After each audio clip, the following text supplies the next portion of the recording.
अस्सलाम वालेकुम, मेरा नाम आमिर है और मैं यहाँ पर फिज़ियोथेरेपी के सेशंस के लिए आया था।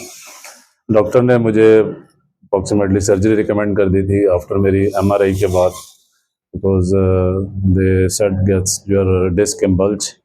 तो इसके बाद मुझे एक मेरे दोस्त ने मशवरा दिया कि आप इंस्टेड ऑफ सर्जरी आप फिज़ियोथेरेपी की तरफ अगर आप जाएंगे तो ज़्यादा बेटर रहेगा आपके लिए। तो उसके बाद मैंने फिर रब्ता किया थ्रू फेसबुक डॉक्टर फैसल साहब से। तो अल्हम्दुलिल्लाह मैं जब आया था तो मैं एक टांग जो थी मेरी बिल्कुल ही नमनेस की वजह से मैं चल भी नहीं सकता था और ना ही लेट सकता था।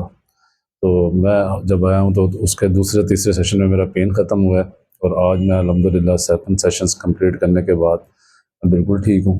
तो मैं इस चीज़ को रिकमेंड करता हूँ कि आप फिज़ियोथेरेपी की तरफ जाएँ इंस्टेड ऑफ सर्जरी और इंस्टेड ऑफ अदर सेशंस, जहाँ इस फिज़ियोथेरेपी का स्कोप है और इस फिज़ियोथेरेपी से आपको ट्रीटमेंट मिलता है।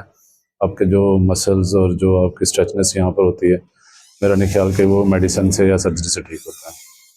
बहरहाल बहुत शुक्रिया, thank you very much Faisal साहब, आपने मुझे इस तरह से ठीक किया और अब मैं आराम से अपनी रूटीन लाइफ को एंजॉय कर सकता हूँ। Thank you very much.